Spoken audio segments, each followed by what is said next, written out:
April 26, 1986, an ordinary night. Thousands of people are sleeping peacefully when the operator presses the emergency shutdown button, but it is too late. In a few seconds, an explosion will tear apart the reactor and change the world forever. But to understand how this happened, we need to go back to where it all began, before the disaster. 1970. In the north of the Ukrainian SSR, not far from the Belarusian border, construction of the Chernobyl nuclear power plant begins. The location was not chosen by chance. The Pripyat River is a source of water for cooling the reactors, and the surrounding area is sparsely populated. At the time, nuclear energy was considered completely safe. In 1977, the first power unit was launched, followed by the second, third, and in 1983, the fourth. The plant became one of the most powerful in the USSR. At the same time, the city of Pripyat was being built, a model Soviet city of the future. Young specialists, high salaries, new apartments. The city was very young, with an average age of 26. At that time, dangerous design flaws had already been identified in the RBMK reactor project during the development stage, but they were kept secret. The night before the accident, on April 25, 1986, a test was planned at the fourth power unit. The goal was to check whether the turbo generator, operating by inertia after shutdown, could provide power to the emergency systems for 40 seconds, the time required to start the diesel generators. This test had been postponed several times, and now it was decided to conduct it during a scheduled reactor shutdown. The test was supervised by Deputy Chief Engineer Anatoly Dyatlov. The shift supervisor was Alexander Akimov, and the senior reactor control engineer was Leonid Toptanov. Such an experiment had already been conducted twice, in 1982 and 1984, and both times it had failed. But instead of acknowledging its danger, they decided to try again. The test was planned to be conducted at a power level between 700 and 1,000 megawatts. But on the afternoon of April 25th, the Kiev dispatcher demanded that the power reduction be postponed because the power grid needed electricity for the city. The reactor continued to operate at full power until 11 p.m. When permission was finally given to continue, the process of reducing power began. This is where the first serious mistake occurred. Due to incorrect actions by the operator or a malfunction in the automation system, the reactor's power did not drop to the planned 700 megawatts, but to 30 megawatts. At such low power, xenon-135, a product of uranium fission and a powerful neutron absorber, accumulated in the reactor. The reactor began to be poisoned by xenon and became extremely unstable, but they did not dare to stop the experiment. Catastrophe. At 1:23 a.m., the steam supply to the turbine was shut off. This led to a decrease in heat removal from the reactor. The temperature of the coolant began to rise, and steam bubbles began to form in the cooling water. And here, the positive steam coefficient manifested itself. The formation of steam did not slow down the reaction, but accelerated it. The reactor's power began to increase. Akimov saw the danger and pressed the AZ-5 emergency protection button, which was supposed to lower all the rods into the active zone and stop the reaction. But the design of these rods had another flaw. So-called displacer rods made of graphite were installed at the ends of the graphite rods. When the rods began to descend, these graphite tips intensified the reaction for a few seconds instead of slowing it down. At 1:23:40 a.m., the first steam explosion occurred. It destroyed the channels and lifted the 2,000-ton upper biological shield of the reactor. 2 or 3 seconds later, a second, more powerful explosion followed. No one is sure yet, but most likely it was a chemical reaction of hot graphite with water and air, possibly an explosion of accumulated hydrogen. The active zone was completely destroyed. It was not a nuclear explosion in the military sense, but in terms of radiation emissions, it was comparable to several hundred Hiroshimas. The first hours,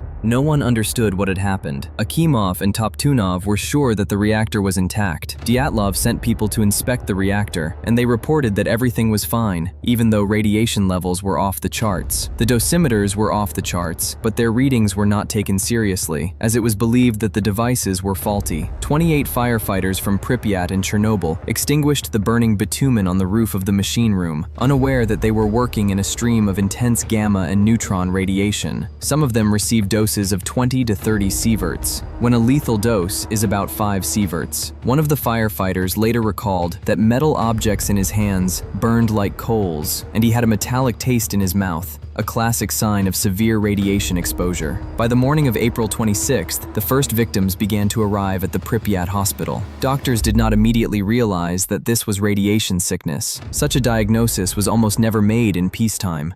Evacuation.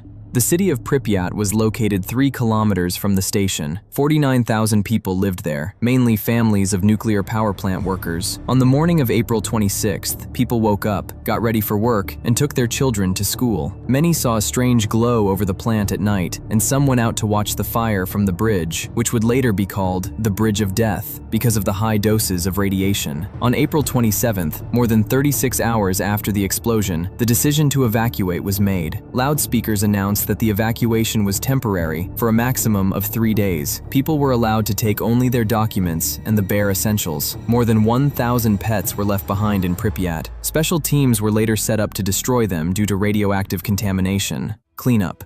In May 1986, the largest operation to eliminate the consequences of the accident began. From April 27th to May 10th, helicopters made about 1,800 flights, dropping 5,000 tons of materials into the reactor core: boric acid, dolomite, clay, sand, and lead. By May 6th, the temperature in the reactor had risen. The fill acted as a blanket, preventing heat from escaping. If the mixture of molten fuel, graphite, and structural materials had come into contact with water, a powerful steam explosion would have occurred, which could have destroyed the entire unit and contaminated the groundwater. 3 volunteers, engineers Alexei Ananenko, Valery Bespalov, and Boris Baranov, descended into these rooms in diving suits and opened the necessary valves to pump water out from under the reactor. All 3 survived, but the problem with the water under the reactor remained. There were foundation slabs there, and it was necessary to prevent them from heating up. Miners dug a 150-meter tunnel under the 4th block, working in conditions of about 50 degrees Celsius and high radiation. In a month and a half, they completed work that would have taken 6 months under normal conditions. A liquid nitrogen cooling system was installed under the reactor.